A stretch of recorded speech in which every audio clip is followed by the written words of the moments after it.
Michael Jordan didn't just break records. I'm so sorry, Black Jesus. I'm so sorry. I couldn't see shit. That motherfucker would not let me win that game. He probably averaged almost 50 a game. MJ could ruin your night with a look and end your career with a sentence. Behind every poster dunk, every game winner, every trophy, there's a story, a savage, unfiltered mic drop moment that never made the ESPN cut. That's all right. That seems all that trash talking starts when it's 0-0 instead of 5-6 point lead. That's where it starts. That's the sign of a good man. If you can talk shit when it's even score, or talk shit when you're behind score. When you're ahead, it's easy to talk. Steve, what was that first year like? You're playing for Cotton? For Cotton Fitzsimmons. Yeah. You know, my experience was totally different than these guys because I was a, late second round pick. I didn't know if I was going to make the league. I was on a non-guaranteed contract. And I'll never forget one of my first exhibition games. We played the Bulls. And I was just trying to make the roster. And Michael Jordan gets the ball right in front of our bench. And I'm already scared to death. Like, God, I hope I don't get into this game. I'm not ready for this stuff. And he holds the ball out. He holds the ball out and he looks right at me. And I'm on the bench just kind of like, he holds the ball out and he goes, watch this. And he turns, he went right around Dan Marley, bam, dunks it, looks back at our bench and just starts laughing. And I'm looking like, there's no way in hell I can ever make the league. Now I really don't want to. I thought he looked at you and said, 10 years from now, I'm going to throw this to you. Yeah. But not every story ends with MJ starting the trash talk. Sometimes it took one poor soul saying the wrong thing at the wrong time. Antonio Harvey was there when it happened. We're winning the game. Right. We're up by 8 points. And one of our teammates, Derek Martin, had been in LA with Mike when he was filming Space Jams. It was the summer after he filmed Space Jams. Okay. We're up 8. Mike is 4 for 16 from the field. He's having a really rough night. Right. Derek decides, because there's about 10 minutes to go in the game and we're winning, he decides to say to Michael Jordan, who's having an off night, hey, Mike, shit's not falling tonight, Mike. You're having an off night, Mike. Really? 24 points in the last 10 minutes. His last jump shot, this is no lie, catches the ball in the post. He does the typical Jordan fadeaway. He's fading towards our bench. He knocks down the shot. They go up by 6. He turns to the bench and says, shut up, you little bitch. True story. Wow. We go in the locker room after the game. Right, Mike has killed us. Right. Byron Scott, who's now the head coach of the Lakers, was assigned to guard Michael Jordan and had been doing a great job. And then Mike lit him up for 24 points in the last 10 minutes of the game. He comes in the locker room. He's on fire. He walks up to Derek Martin and says, listen, don't you ever talk to the guy I'm guarding. You talk to your guy. Yeah. Don't you talk, we had to break, it was almost a fight in the locker room. And Byron Scott's a 4th degree black belt. You gotta get Nate to get in there with the gloves, man. Just let him do the thing. Shit, I got out the way. By all means, feel free. Charles Barkley had been in plenty of battles, but none like the one he had with Michael Jordan in the finals. So game 1, I was a little passive. They beat us. Game 2, I said, fuck this shit. I'm going for it. And I said, whatever it takes. Come out. I'm fucking so aggressive. But Michael know I'm fucking aggressive. He's like, I can see he's talking to Horace and Scotty. He's like, y'all gotta slow that motherfucker down. Because Horace, to me, was one of the more underrated players. Him and Scotty, man, when they doubled me, I couldn't see shit. Long. They were so long and athletic, I couldn't see shit. But I still, I finished with like 48, 49, somewhere in there, 26, something like that. But Michael fucking had like 55. Ooh. That motherfucker would not let me win that game. And I remember 20 though. Yeah, I remember going home. When I got home, my daughter was upset. And I had told her before, I said, ain't nobody in the world better at basketball than your dad, and we gonna win this fucking series. When I got home, she was crying. And I was like, Dad, I thought you told me y'all were gonna win. I said, Christiana, I ain't never said this before. I think there's somebody better at basketball than me. And that edge wasn't just about scoring. It was about talking, too. Horace Grant played right alongside him and saw it up close. Can you talk about the level of ish talk because everyone says that Michael had the golden boy image at the time, but he was the worst trash talker, that he would say anything. You were right there, just how nasty a trash talker was Michael. With MJ, nothing was off limits. Your mom, your wife, your kids, your brother, your dog, you name it. Nothing was off limit. And that's that competitive nature that he had. A kid named LeBradford Smith used to play with the Bullets, Wizard. He had 38 points on MJ. And we had to play him the next night. MJ didn't talk to anybody, walking off the court, and everybody was saying, oh, this is the next MJ. And he had scored those many points on MJ. The next game we played them in their arena, MJ had 40 at halftime. 40. And you never heard of LeBradford Smith again. Never. And I'm from D.C. I don't remember LeBradford Smith. And the wild part is that this wasn't even close to the last time someone tried him. The personality, though, is, I think, the biggest difference. Because Mike wanted to kill you. Mm-hmm. Was he mean to you? No, he wasn't. He actually killed me slowly. And yeah, he would comment to the coach, he's actually doing a great job out here. And meanwhile, he's pouring in 45. Wait, he's talking to your coaches? Yeah, I remember Chris Ford, he's yelling at me. Chris Ford's yelling the whole time. He's like, rookie, get in front of him, get in front of him. And I'm fronting him on the post, and MJ just kind of slowly glides across the floor, and he gets the ball and shakes and scores. And I did everything the game plan said, and then there's a break in action. We're sitting there, and Chris Ford is just down there just hammering me, and MJ was like, he's doing a great job, coach. He's actually doing a great job. Meanwhile, he's got 45 on the books. So I was like, yeah. Did you think that Mike didn't want you taken out because he had 45 in the books? Like he wanted you to guard him? No, I honestly believe that he didn't think that anybody could stop him. He could score whenever he wanted to score, wherever he wanted to score. So it didn't matter what I did out on the floor. He was going to get his touches. He was going to get his points. That was the scariest part of guarding Michael Jordan. It wasn't just the trash talk. It was that it didn't matter who you were or how well you played. The outcome was already written. Yeah, that's Jordan again. Jordan's revenge brought out something deeper, something terrifying. And Darrell Armstrong lived through it. Game, second round, we play Michael Jordan there. That's when Nick Anderson stole the ball. To this day, until I saw Last Dance, I did not know Nick Anderson said 45 is not 23. Oh, Lord. I would have said, man, y'all, you don't shut the fuck up. What is you doing? You don't get this man no feel. What did you do? So when I saw that, I was like, oh, my God. I say, so game two. All that time you never knew that? Never knew it. Never knew it. Because I was newcomer still. Always a Michael Jordan fan. Game two, he comes out, keeps his top on. Got his pants off. Wearing number 45, Michael Jordan. Yeah, crowd go crazy. We at home, but it sounded like we in Chicago because of him. So he kept his top on. Boy, both teams broke out of the huddles. Coming to the court, that motherfucker took out that damn thing. I saw 2-3. I said, oh, Lord, we in trouble. Superman's in the building, back cat, whatever you want to call him, Jesus.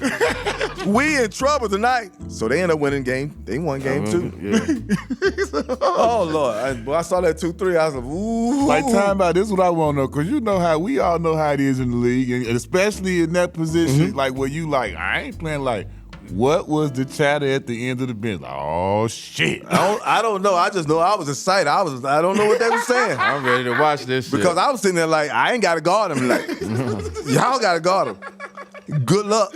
I'm about to see some shit. Remember Bernie Mac say, you're doing a good job. Keep up the good luck. Good luck. So they end up beating us. Yeah. So the rest of the time, this was the crazy part. Every time he wore that number, they got fined $200,000. Yeah. Because you got to have that. You got to have supposed to do all that number shit ahead of time. Like January, you got to. This is what you got. He's making that every time he play. Anyway, ching ching. That jump man was making that money anyway. He got that. We beat him in I think game 3, or they beat us. I'm not for sure, but we ended up winning 4-2 on their court. That was the first time Horace Grant left Chicago. Yeah, y'all carried him off the court. I remember all that shit. I remember all that bullshit. Crazy. Yeah, I remember that. I didn't like that Boy, they say Jordan's trainer like, when you want to start? He said tomorrow, lifting weights. And he said all he kept thinking was Orlando. Man, they played us there was Shaq last time in Orlando. They played us. They swept us. But I never forget this, and you can go back and look at the stat sheet. And they were they was fucking with Horace Grant. Kevin Garnett got hit with the full force of MJ's wrath. One of my favorite MJ story is, since this is out there, we in Chicago. You know, it's my rookie year. The second half of the year, you know how you're not caught on now, right? Now you got your little 1-2 moves, you getting them off right now. You got some confidence, right? So I'm in that. So I'm in the wave, I'm playing decent, I'm starting, whatever, however. We get to Chicago. Ronnie was just in the bad crash. I haven't had no sleep, so I'm on a getting back to the go. I got about 70 people at the game, the hood in here. We all in here, right? So I'm just on one, but I haven't had no sleep. I'm just on like a, Anyway, I'm playing, right? But JR is having a good game. You know, JR Mike kind of like JR Ryder. Shout out to JR Ryder, right? Easy Rider. So I'm like, as we come out the timeout, just I'm on, y'all. I can't even explain it. I was just like, keep killing that nigga, yo. You killing that nigga. Boning him, yo, straight up. You having a good game, Joe. Keep going. But it was on some just fly by. Like he was like, yeah, you too. So as I'm walking off, the nigga right here, Mike can hear me. But I don't really give a fuck. So I'm like, so I double back like, yeah, man, keep killing that nigga, yo. You killing that motherfucker. So as I say that, I feel it. Hands on hips, legs locked. Then look, the nigga stared at me for about 15 seconds. So I start to feel it. There's two ways you can go in this. I can walk this off out like I don't even feel it and play it off and dummy out. Fuck that. Now I'm in here, I got so I'm on. Keep killing this nigga. Okay, keep it up. So I hear JR go, yo, all right, yo, fella, keep going, yeah, you too.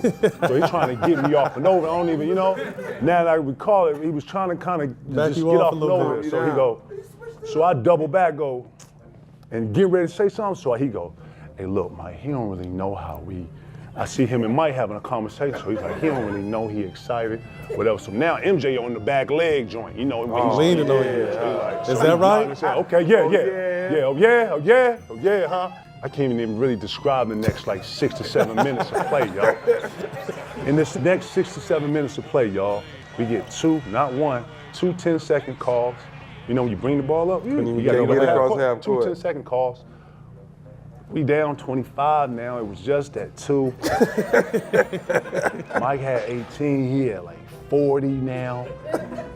JR, myself, we ain't scored in about 4 minutes. Then I subbed 3 of the starters. It's just finally flipped. It got bad quick, yo. I come to the joint and they know this. When you come and you've been on the run, when you not got back on the floor, got back, had to rebound, and you feel like you on defense all the time, you come to the bench like this. So I was like, JR, man, my bad, dog. I'm sorry, man. I'm sorry. He like, it's cool, man. I told you, just shut your ass up, man. You're not fucking. So you got in between the Gatorade there where you like, damn, and next thing you know, we over there like this. That's it. And Mike came down, okay, young fella, okay, damn, young fella, damn, y'all done? Damn, young fella. Never talk shit to Mike ever again in life. I seen him at All-Star, apologize, man, I was fucking, man. I ain't never did it to nobody else, but I had that, man, look, respect, man. Every story you've heard so far is wild, but that's what Jordan did during the games. What made him even scarier was that he brought that same intensity to practice. Michael was so dominant, not only on the court, but in the locker room. Everybody felt more a sense of, we're going to win because we have Michael. So there was a comfort level with his confidence and his dominance, his sort of king of the hill mentality. So you went into every game like, yeah, he's on our side. But you went into every practice like, I better not get on his bad side, and so it was an interesting combination. He raised the level of every practice so dramatically. Everything mattered to him. Every shooting drill, he was so competitive. And we used to scrimmage a lot more back then than we do today. Most practice days we would scrimmage at some point, and those scrimmages were battles. And he wasn't the easiest teammate to play with. In fact, he's probably the hardest teammate I've ever played with. But it was really productive because he was able to raise the level of our competitiveness, but also our confidence. Because every practice day almost felt harder than games, because you had to deal with him. Yep. And it was all on purpose. I think he expressed it pretty well in the Last Dance. That was all really accurate. So it wasn't easy, and it wasn't my style, but it was definitely effective, and it was genuine to his personality. And that's why when it was game time, he had already broken you mentally, emotionally, and skill-wise. Even legends like Dominique Wilkins found out the hard way. So we are in Chicago. Michael walks into our locker room in suit and tie, and I'm like, what this son of a gun coming to our locker room for? I'm thinking he going to training room or something. And he walks by me, he walks by Kevin Willis, he gets to Randy with me, he taps him on his leg, he said, lace him up, it's gonna be a long night. And I'm shocked, I didn't know what to say. So he's walking out, and I didn't know what to say, and I just yelled something. I said, well, you tell that son of a Scottie Pippen I'm gonna kick his ass. I didn't know what to say. He had 60 that night. Michael fake, shoots it up baseline right in the circle, comes up shooting from 20. Inside Jordan, Michael gets fouled. He hung on the rim. He's been 60 or more. 61. He actually dropped 61 points that night. I looked it up. 60. Well, anyway, it was over 60 when he got that night. But man, and I think we ended up winning that game, I believe. Anyway, he had 60 that night, but it was a heck of a game. Everyone who played against Michael Jordan has a story, and it's not only them. Jerry West didn't play with MJ, but he saw the full arc, from college kid to global icon. Even with all the greats Jerry's witnessed, Jordan still stood alone. I really like Michael Jordan, and he and I are friendly. Mm-hmm. And he never changes. He just doesn't change. He's the same guy all the time. And I still see him every once in a while. And this guy has done more spectacular things than any basketball player I've ever seen. I agree. I mean, that's Jerry, that is saying a lot. I agree. I've ever seen. Terrell, the thing that people don't realize is some of the stuff he could do.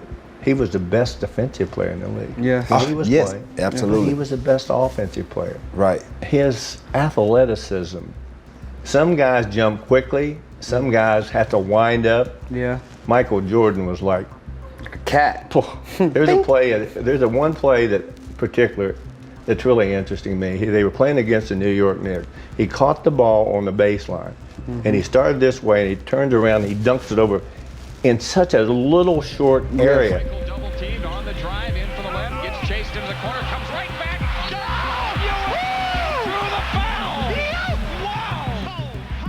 I mean, this area, he was only jumping this way. Some guys need a little bit more room. Right. Yeah. He dunked this ball over him. I said, oh my God. I watched him play in college. I watched him play when he was trying out for the Olympic team. And I was there for 3 days when he tried. You just watch him there. I know you have some unbelievable athletes in the NFL. And to take the battering they take and they have that extra gear, this guy had an extra gear. Then there's Shaq, who still remembers his first encounter with MJ like it was a religious experience. He's coming off the Dream Team. He's at the peak of MJ. What is it like just being on the floor with him, man? I don't know what God looks like.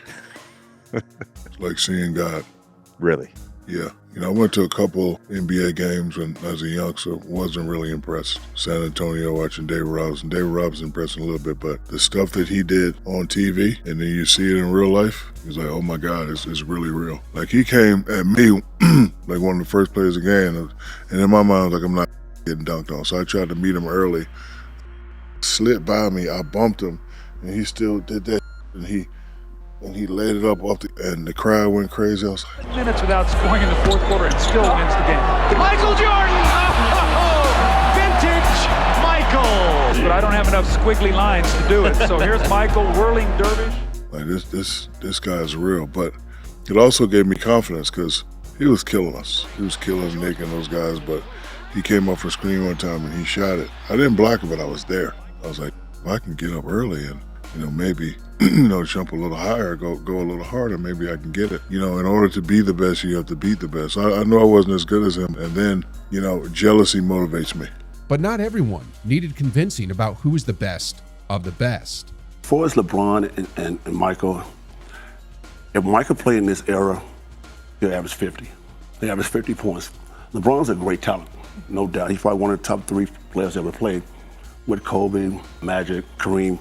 But Michael's right there. I don't know why you guys discuss the GOAT.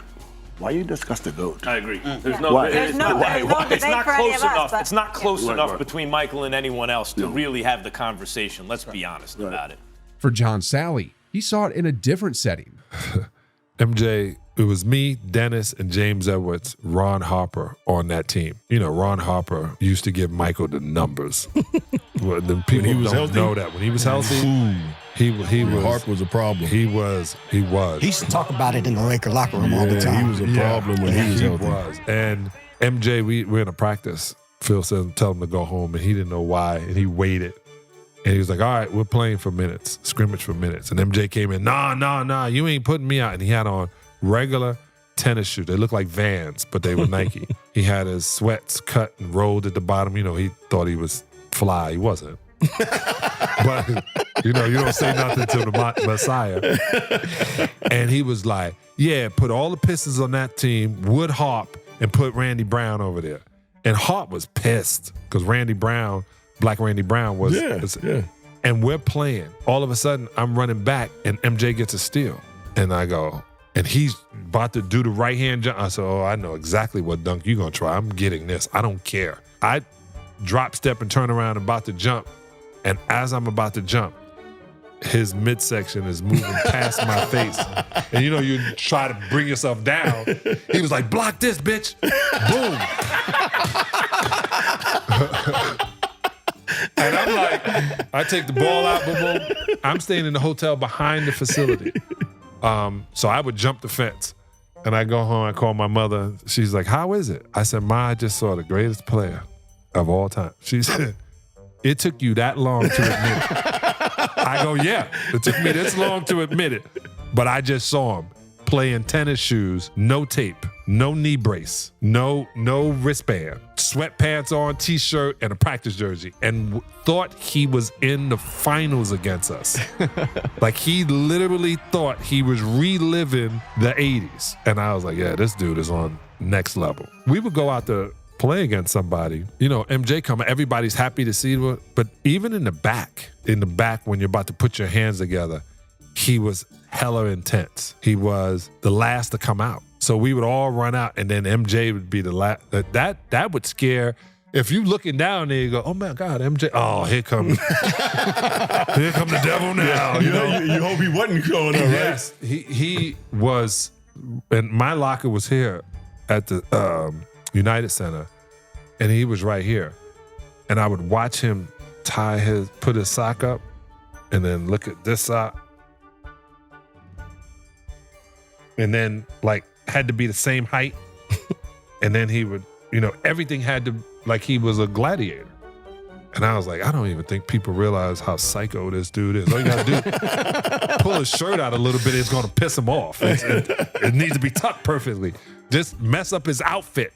You know, that's the only way to stop him, to make him think about anything else but destroying you. And his mentality was destroy you. Yeah. Demean you, finish you. Shouldn't even be on court with me. It is the best thought in the world. Kevin Garnett felt that energy too, but he couldn't explain it with stats. He described it the only way he could. You stepped on that court with MJ. Did he have a glow? I swear to God, he had the orange joint. Hey, listen, I'm not even laughing at this. So look, You ever look into the sun? Don't do this, but look into the sun, and if you look into the sun and look back at something, you're gonna see like a green, right? Man, listen, and you know, and from North Carolina, to hear that, Jordan, you gonna see an orange? Lord, listen, I'm in Chicago, I hear it. Nigga walk out here, I swear to God, it seems like everything is stopped. This nigga is moving like in slow motion. Every motherfucker in here looking at him, and he know it. Right. Never seen a nigga on the stage like bro, you know? Even the guys who were supposed to be the next MJ knew what time it was. Oh, yo, it worked for real, man. Yeah. It was his last All-Star game, and, you know, I'm with Reebok. We didn't make the Jordan jerseys, but it's his last All-Star game. I want to pay tribute and homage to him. Went in the house, cut the tag off, cut the Nike sign off in the back, put on my Bulls hat, came in there, and I'll never forget it. Man, he was sitting in the coach's office with his feet kicked up, smoking a cigar with his uniform on. I was like, man, that is so cool. Like, you know what I mean? You smoking a cigar before the game, man. You know what I mean? Like, he was but you in the coach's office, man. You run everything, man. Never forget it. That was my guy. There are lessons in life you never forget. And if you're an NBA rookie, one of those lessons is never talk trash to Michael Jordan. My rookie year, we were playing the Chicago Bulls, and this is Michael Jordan's third or fourth year in. Okay. And we were playing the next exhibition game in some obscure place. And most veterans do not like to play in exhibition games. They want to get to the real thing. I'm a wide-eyed, energetic rookie. We're playing this exhibition game, and Michael's going through the motion. And Chuck Person, who's on my team, who's a trash talker as well, is like, can you believe Michael Jordan, the guy everyone's talking about, who's supposed to be able to walk on water, you're out here killing him, Reg. This is in the first half. He's like, you should be talking to him. He's like, you know, you're right, Michael. Who do you think you are? The great Michael Jordan? That's right, there's a new kid on town, right? Kind of looks at me and starts shaking his head. So at half, I have 10, and he has 4 points, right? And I'm doing all this talking. He's like, okay. Into the game in the second half, he ended up with 44. And I ended up with 12. So he outscored me 40-2. And as he's walking off, he's like, be sure and be careful, you never talk to Black Jesus like that. Okay, I'm so sorry. I'm so sorry, Black Jesus. I'm so sorry. Did you ever do it again? Never to Michael Jordan. Never to Michael. Because once you disrespected the crown, there was no mercy. You know, I'm playing in my camp against O.J. Mayo. He was a top high school kid coming out. And I never met him first time. In front of my camp, he starts this thing about, you can't guard me, you can't do this. You know, I got my campus here, so I can't really go where I want to go because of my camp. So I stop the camp, send the kids to bed. We go back to playing. And he starts his whole thing, you know, that you can't guard me, you can't do this. So from this point on, it's a lesson. And from that point on, it was a lesson. He never won a game. I posted him up. I did everything. If I can ever show you that film, and if you can ever ask him that, ask him about the thing that happened at my camp. You know, we played 2 games. I think we split 1-on-1. It was a team game.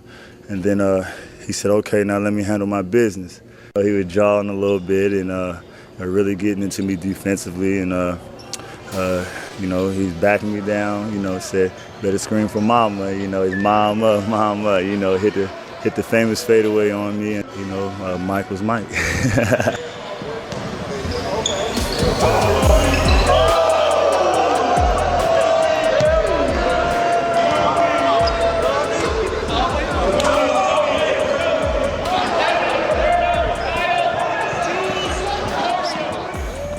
And just to make it clear, I said, look, dude, you may be the best high school player. You know, but I'm the greatest ever. And don't you ever disrespect. MJ didn't need a scoreboard. The lesson was the scoreboard. And Sam Cassell saw that lesson handed out in the playoffs. We played them. I was playing for the Nets. We played them in the first round in the playoffs. This was Keith Van Horn rookie year. The first game, I swore we was going to beat them. They won by like 4 points, 4 or 5 points. And we had them. I said, we're going to beat the Bulls. Oh, God, we're going to beat the Bulls. Man, second game, he had like 24 points. Second game, he had like 25. Game 3 in the Meadowlands in New Jersey. Now you come on the start line out, you for the jump ball, you dap everybody out. That motherfucker looking at me and say, ho, where you going on vacation at? I was like, what the fuck you mean where I'm going? This game going to game 4. Man, that man had like 23 in the first quarter. Calipari was the coach with me in New Jersey. Second quarter, Cal say, hey, Sam, we down like 19. Cal say, hey, man, I'm gonna let some of the other guys play, get some playoff. Sherman Douglas was my backup point guard. Sherman Douglas looked at me and say, halftime we in the locker room. Sherman looked at me and said, we had Xavier McDaniels too. I said, X, you gotta do something. I said, X, you gotta do something. You gotta fight them. I said, you gotta fight them or do something. X said, shit, fighting ain't gonna help us right now. Shit.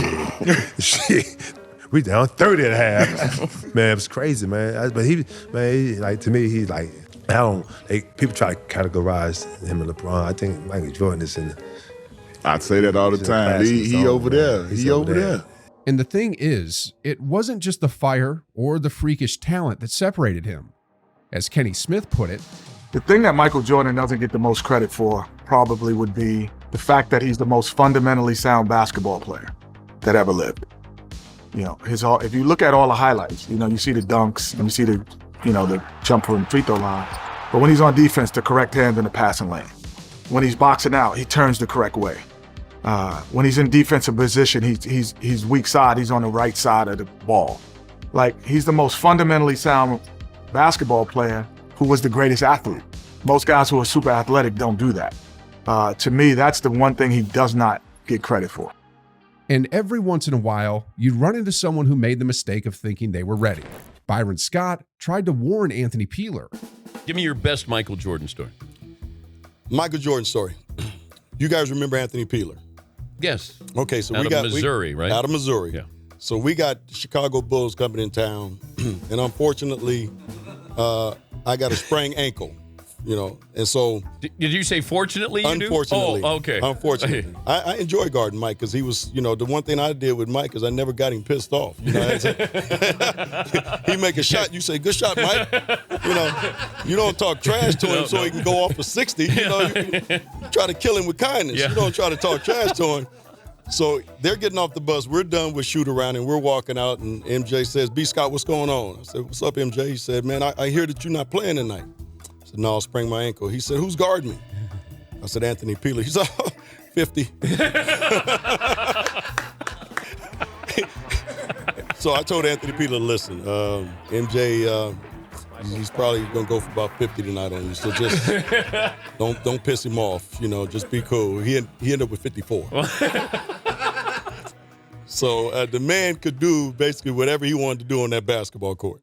When Mike decided the number, there wasn't a defender in the league who could talk him down from it. Before SportsCenter, before social media, before every angle got turned into a viral reel, Michael Jordan was already doing things that didn't feel real. Brad Sellers was there to see it, and even he couldn't believe his eyes. It didn't take me long from when I got there in '86 to realize the things he was doing was freakish. And Kenny, I can tell you, you should see the stuff my first 2 years, like just tapes of games we played in, right? He was shredding people. I mean, these are all stars, all defensive players. They had nothing for him, nothing, right? And no task was too big, right, for him. The freak stuff that he was doing, you don't even get to see the freak stuff as far as real athletic that you won't see, because it really wasn't ESPN running around at that time like that, right? So you couldn't see the highlights. The stuff he was doing in and game out, this was daily. We would find ourselves watching him in the game. Taking pictures, Like, whoa, the stuff he was doing so freakish, it was inhuman. Like, who could do that? And that fearlessness wasn't always loud. Sometimes it looked like total silence. And Scottie Pippen knew that version of Jordan, the one who didn't say a word, but somehow said everything. You know what? Michael wasn't saying much. He just had this look like he was living in his own world. And then, he wasn't even being aggressive offensively as the Michael that I have known or come to know. But throughout that game, you could just see he started to feel it a little bit. And as always, once he started to feel it, we just flooded with the basketball. But he was very quiet. Didn't say much when he went to the bench. He was just kind of in his own world. And for guys who never played with Michael, I've played with him, so I've seen these moments where he kind of shunned everybody out. Right. And that was one of those moments where he was just trying to gather himself and just stay in the game. We thought at any moment he may go to the locker room or puke up on the floor. Because when Jordan felt it, it was over. For you, for the team, and for the entire building. First of all, I didn't know he's sick. Did everybody else know he was sick?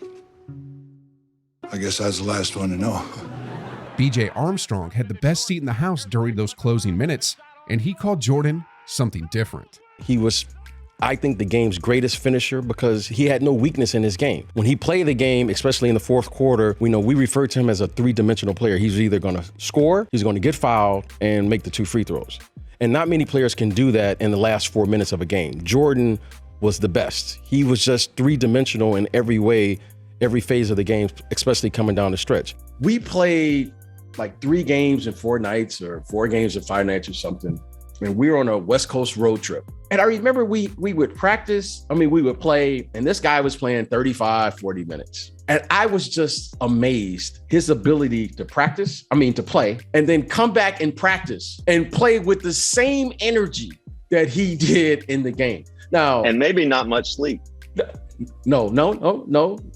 Rex is being kind with no sleep. Okay.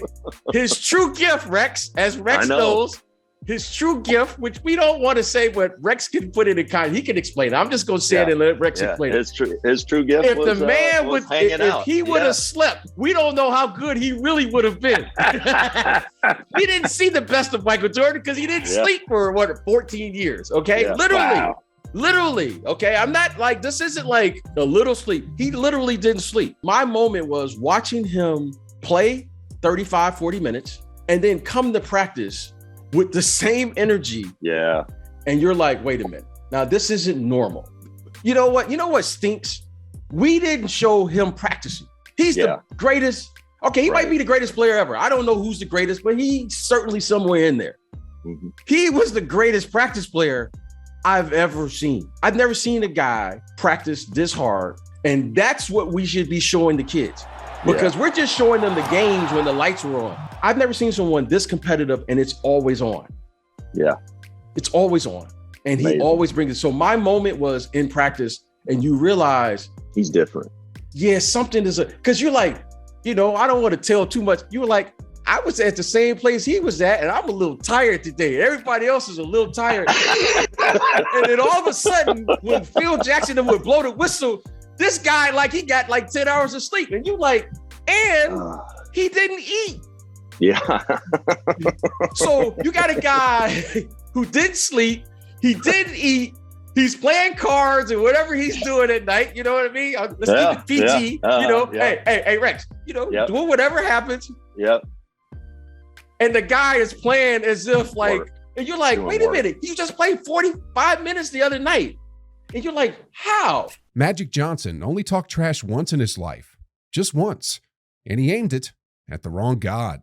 You don't seem like a trash-talking kind of guy I'm not, and I never talk trash but one time in my entire life. With Jordan? With Jordan. Oh, all right. First ever time ever talking trash. So we're with the Dream Team. Okay. And for 3 days in a row, we had came into a tie because what Coach Daly did, he split the team up East versus West. So Barkley, Jordan, Larry Bird, Pippen, and Patrick Ewing all played in the East. Wow. And then we had the West guys, myself, David Robinson, Malone, Mullen, Drexler, and John Stockton. So we would play every day, tie. So this is the 4th day. And we got out on him about 12-2. And I said, I'm gonna really rattle his chain. So I went over there, tapped him on the shoulder, and said, hey man, if you don't turn into Air Jordan, we're gonna blow you out today.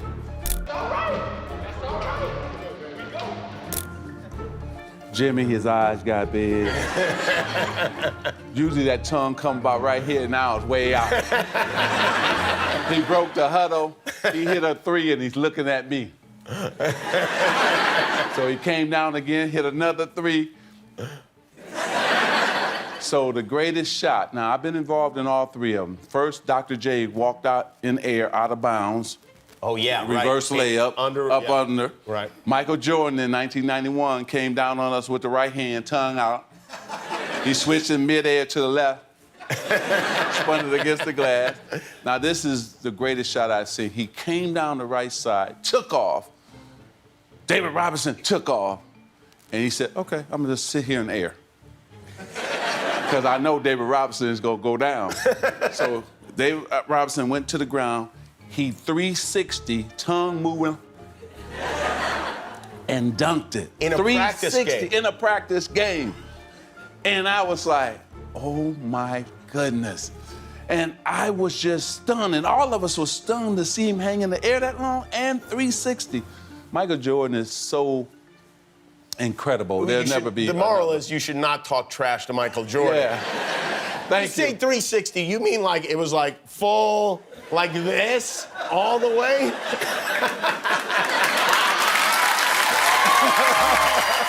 There's your moral. Don't ever trash talk Michael Jordan, even if you're Magic Johnson. I had a poster of Michael Jordan on my wall. So when I would go to the game, I would actually rub the poster, one time, sometimes twice if I wanted to have a really, really good game. And I'd go out and score 30, 40. And so I always attributed touching MJ's poster brought me luck. So then, how ironic I get drafted by the Bulls. So my first game, come in, I felt like I didn't need the poster anymore because I got Michael Jordan next to me now. I remember going out getting ready to go shoot. Michael was had his shirt off. He's had his North Carolina shorts on. So he's in the middle of getting dressed, which is kind of awkward if you think about this story I'm going to tell you. I start to walk out and I go, wait, you know what? I used to touch his poster. I think I'm going to touch him.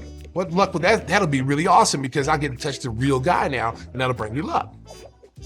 So I walk over to MJ, he's, his shirt's off, he's got his back turned to me, he's in his North Carolina shorts, he's getting dressed. And I walk over and I rub him twice. Now that I look back on it, it was kind of awkward. So he looks at me, he's like, what are you doing? He said, oh man, I used to touch your poster when I was in college, man, it used to bring me luck. He said, man, get away from me, dude. Don't be doing that. I'm like, and I didn't think it was weird at the time, but then I look back and I said, oh yeah, that might have been a little bit crossing the line. But after that, I didn't have to touch him anymore. He said, don't ever touch me again. I'm on your team. So I'm like, okay, cool. But your mind tells you, it's a mind thing. You got to believe in something. Alonzo Mourning tried to go toe-to-toe with Jordan, and Jordan responded by stepping on his soul. A couple of games back, we played him, and I was blocking his shot. Jordan went to the left-hand block by Mourning. He remembered that. He knew I was there. That's why he got all hyped. He knew I was in there. So that dunk was big to him anytime he dunked on me, So, hey. Pippen gets it to Jordan. Michael challenges and slams. If Michael played today, he'd probably average almost 50 a game. I mean, he really would because you wouldn't be able to touch him on the perimeter, so he'd be shooting a ton of free throws. Yeah, so when everybody does this Michael LeBron comparison, it's like you almost can't, it's not the same game that they're playing. It's not the same game. You're right, it's not. It's not the same game. I would have loved to see LeBron play during in the 90s, in the early 90s, late 80s. Well, he would have been a baby. LeBron is great, but Michael Jordan is the greatest. I want to hear from you because you played against both of them. And Jordan was still, his last 3 years with the Bulls when you played against him, right? So both of them kind of in their primes or at their best. Talk about what it was like to go up against both of them, like the differences you see. Well, I think for me, Michael Jordan was a killer. It didn't matter. He wanted to come in and kill you. When I remember my first game playing him in the Spectrum in Philadelphia. He dropped 48 in 3 quarters and went to sit down and watch the rest of the game. For the record, you weren't shoplifting. You were going to be the next Jordan, quote unquote. Yeah. So there was, and he squelled that right away. Thank just you. like that. He may be, but not tonight. I think from LeBron's standpoint, the first time I played against him, I was a little older. I think it maybe just been a little more respect factor. I was able to, do more against him even when he was in his, prime, 5 or 6 years in the league. But he's unbelievable talent. I mean, I take either one of them any day. But in my mind, as far as just a straight killer mentality, is Michael Jordan. There's one story that might be the purest form of MJ's pettiness and power all in one.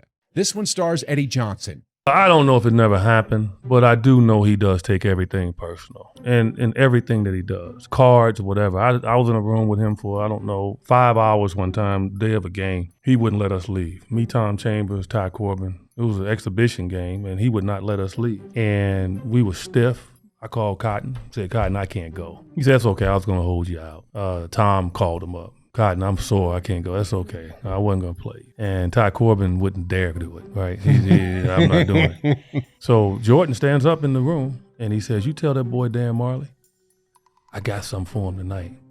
And now I stood up. I couldn't hardly walk. I mean, literally, we had played the night before, traveled that day. I was stiff as a board. He would not. It was Scottie Pippen in the room, Horace Grant. I mean, we just playing this game called Tonk, okay? And we just going at it. He looked at Tom and I. He said, "I'm gonna give your boy 40." In an exhibition game? Yeah. We like, who? Dan. I'm like, yeah, okay. Whatever. Bet 100. Bet 200. I took the bet. Tom took the bet. Oh, no. So he starts the game, and he just going nuts. I'm over there still stiff. I got heat packs under my clothes, man. I'm like, stiff. This man's out there going crazy. And Tom and I sitting there looking at him like, this dude is just insane. So he had about 34. And he walks over to the bench, and he catches the ball. He catches it. He looks at Tom and I like, get that money ready. He catches the ball, and Dan's guarding him. He reverse pivots on him, so Dan's got to backed up, and he went right, and he just tried to tear the rim down.